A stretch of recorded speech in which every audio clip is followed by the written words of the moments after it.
ఓం మహాగణాధిపతయే నమః. ఓం గురుభ్యో నమః. ఓం శ్రీమాత్రే నమః. పరమేశ్వర స్వరూపమైనటువంటి జ్యోతిష, వాస్తు మరియు ఇతర అనేకమైనటువంటి శాస్త్రములను మనకు అందించినటువంటి మహర్షులకి నమస్కారం. హయగ్రీవ హయగ్రీవ హయగ్రీవేతి యోవదేత్ తస్య నిస్సరతే వాణీ జహ్నుకన్యా ప్రవాహవత్. అరుణాం కరుణాతరంగితాక్షీం ధృతపాశాంకుశపుష్పబాణచాపాం అనిమాదిభిరావృతాం మయూకైః అహమిత్యేవ విభావయే భవానీం. శ్రీమాత్రే నమః. ప్రేక్షకులకి లలితాంబిక అమ్మవారి యొక్క అనుగ్రహం పరిపూర్ణంగా కలగాలని మనస్ఫూర్తి కోరుకుంటూ మనం ఈరోజు చెప్పుకోబోయేటువంటి టాపిక్ వార ఫలితాల్లో 5వ తేదీ నుంచి 11వ తేదీ వరకు ఎలా ఉండబోతుంది, ఏ విషయాల పట్ల జాగ్రత్త వహించాలి, మరియు ఏ దేవతారాధన చేసుకోవాలి. అయితే ఈ విషయాలు చెప్తుంది నేనైనప్పటికీ కూడా చెప్పేసిన సాక్షాత్ లలిత అమ్మవారిగా భావిస్తూ అసలు గ్రహాలు ఎలా ఉన్నాయో చూసుకుందాం. వృషభంలో వక్రించిన గురువు, కర్కాటకంలో వక్రించిన కుజుడు, కేతు కన్యారాశిలోని, ధనస్సుల రవిబుధులు, శుక్రుడు, చంద్రుడు, శని కలిసి ఉన్నారు. చంద్రుడు కూడా ఇక్కడ ఉన్నాడు. ఈ యొక్క చంద్రుడు ఈ వారం రోజుల పాటు మనకి గురువు వరకు చేరుకోవడం జరుగుతుంది.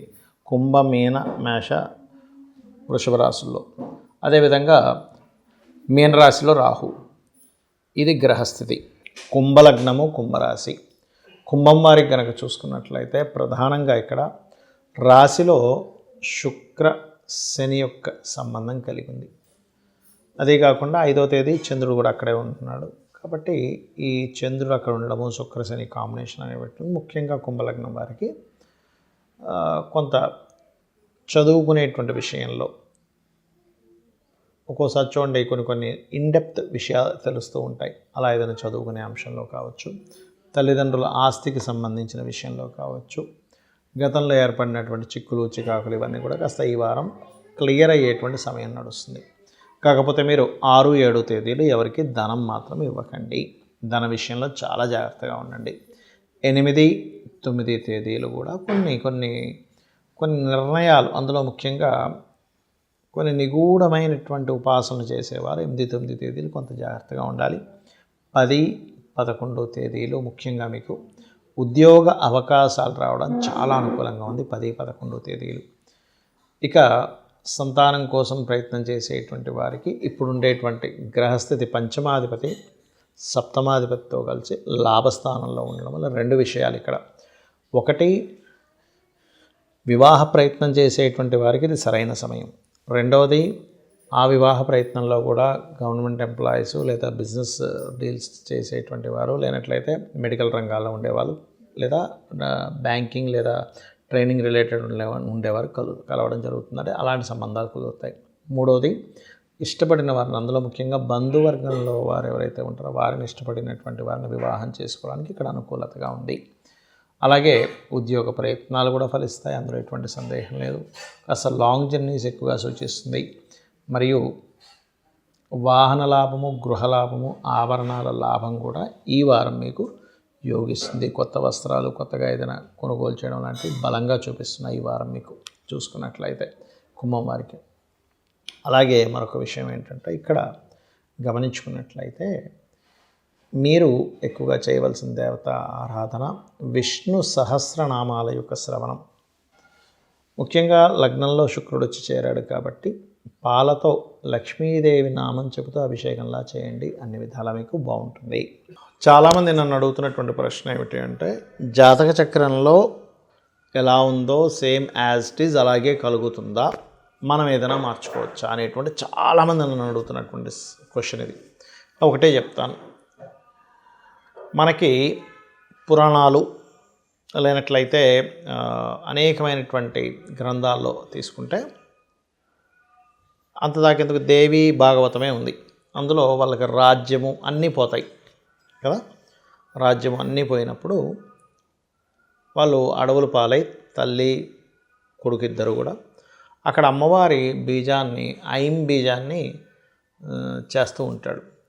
అప్పుడు సరస్వతీదేవి రావడం, దాని తర్వాత అలా ఒక్కొక్కటిగా సాక్షాత్ అమ్మవారే ధనుర్బాణాలు ఇవ్వడం, మరియు దాని తర్వాత అతనికి రథం లభించడం, దాని తర్వాత స్వప్నంలో కనిపించి ఒక అమ్మాయితో వివాహం అవ్వడం, ఇదంతా జరిగి మళ్ళీ అతని రాజ్యం అతనికి వస్తుంది.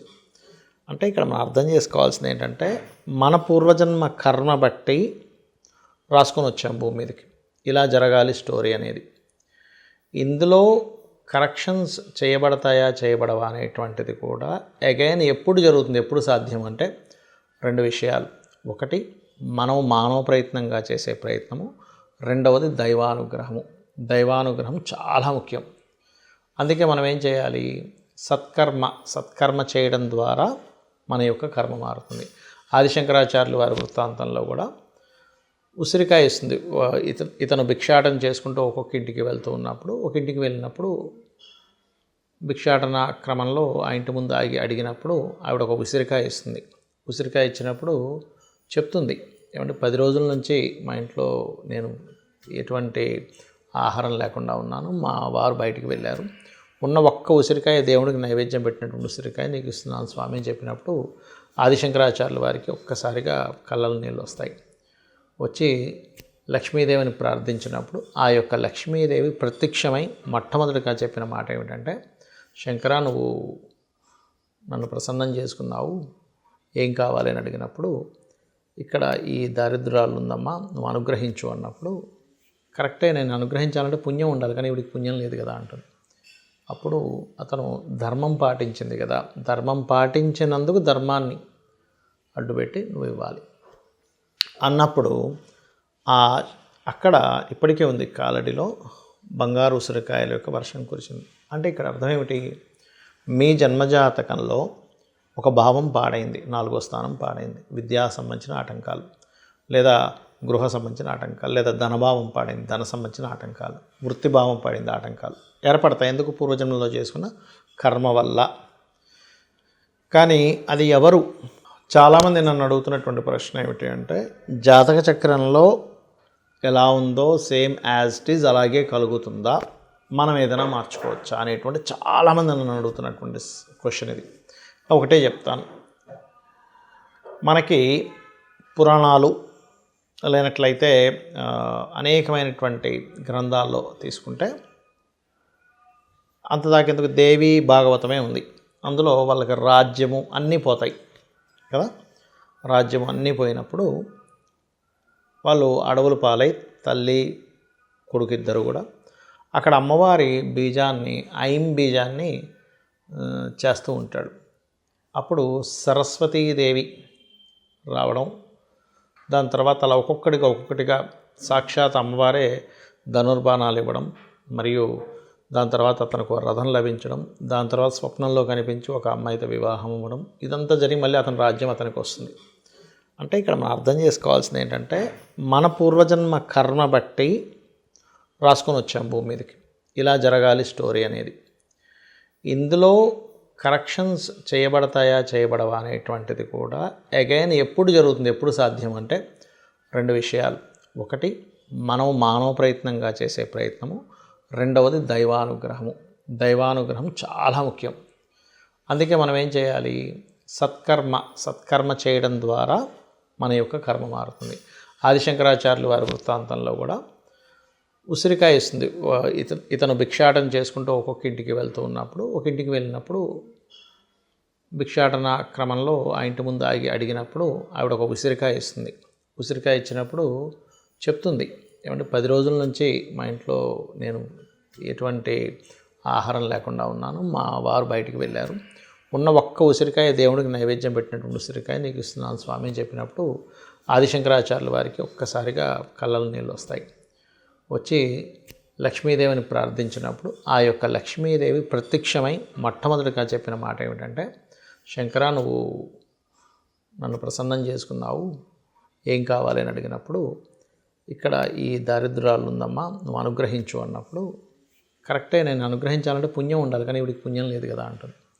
అప్పుడు అతను ధర్మం పాటించింది కదా, ధర్మం పాటించినందుకు ధర్మాన్ని అడ్డుపెట్టి నువ్వు ఇవ్వాలి అన్నప్పుడు అక్కడ ఇప్పటికే ఉంది కాలడిలో బంగారు ఉసిరికాయల యొక్క వర్షం కురిసింది. అంటే ఇక్కడ అర్థం ఏమిటి, మీ జన్మజాతకంలో ఒక భావం పాడైంది, 4వ స్థానం పాడైంది, విద్యా సంబంధించిన ఆటంకాలు, లేదా గృహ సంబంధించిన ఆటంకాలు, లేదా ధనభావం పాడైంది, ధన సంబంధించిన ఆటంకాలు, వృత్తిభావం పడింది, ఆటంకాలు ఏర్పడతాయి. ఎందుకు, పూర్వజన్మలో చేసుకున్న కర్మ వల్ల. కానీ అది ఎవరు, అక్కడ ఏ కర్మ చేయడం వల్ల ఆ యొక్క ఇబ్బంది పడుతున్నామో తెలుసుకొని దానికి సంబంధించినటువంటి మంత్రము లేకపోతే ఒక దానము లేనట్లయితే కూర్చొని పెద్దగా ఏమి మనం లక్షలు వేలు ఖర్చు పెట్టాల్సిన అవసరం ఉండదు. గుర్తుపెట్టుకోండి, రెమెడీ అంటే చాలా సింపుల్గా ఓకే నాకు పలానా గ్రహం వల్ల ఇబ్బంది అవుతుంది, ఆ గ్రహం దగ్గరికి వెళ్ళి దీపం పెట్టడం, చక్కగా ఆ గ్రహానికి సంబంధించిన అధిష్టాన దేవత ఎవరో తెలుసుకొని ఆరాధన చేయడం, లేకపోతే ఆ గ్రహ సంబంధించిన మంత్రం చదువుకోవడం, మన ప్రయత్నం మనం చేయడం చేసినట్లయితే 100% మీకు మారే యోగం ఉంటుంది. అయితే ఇందులో కూడా మారాలని ప్రయత్నం చేయాలని కూడా జాతక చక్రంలో ఉంటుంది. మారే ప్రయత్నం చేయని జాతకాలు కొన్ని ఉంటాయి, వాళ్ళు అలాగే బ్రతుకుతూ ఉంటారు. నేను విన్నవ్వకూడదు, నేనేం చేయాలి, నేను ఎట్లా ఆలోచించాలి అనేటువంటి ఆలోచన కలిగిన వాళ్ళకే దైవానుగ్రహం కూడా ఉంటుంది. అందుకే గాయత్రి మంత్రం రోజు పొద్దున్నే ప్రచోదయాత్ అని చెప్పి చదువుతూ ఉంటాం. ఎందుకు? నా యొక్క బుద్ధి వికసించుగాక అనేటువంటిది. కాబట్టి చక్రంలో ఎప్పుడు కూడా ఏ గ్రహం పాడైందో దానికి సంబంధించిన రెమెడీ చేసుకోవడం ద్వారా మీరు బయటపడవచ్చు, అందులో ఎటువంటి సందేహం లేదు. అది కూడా చిన్న మంత్రం చేత. అందరికీ కూడా ఇవాళ రేపు ఫైనాన్షియల్ ప్రాబ్లమ్సే ఉన్నాయి కాబట్టి ఒకటి అప్పులు ఉన్నటువంటి వారు ఓం అపర్ణాయే నమః అనే మంత్రము, ఫైనాన్షియల్ ప్రాబ్లమ్స్ ఉండేటువంటి వారు ఓం సంపత్కరీ సమారూఢ సింధుర వ్రజ సేవితాయేన అనేటువంటి మంత్రాన్ని చేయండి. అన్ని విధాలా బాగుంటుంది. శ్రీమాత్రే నమః.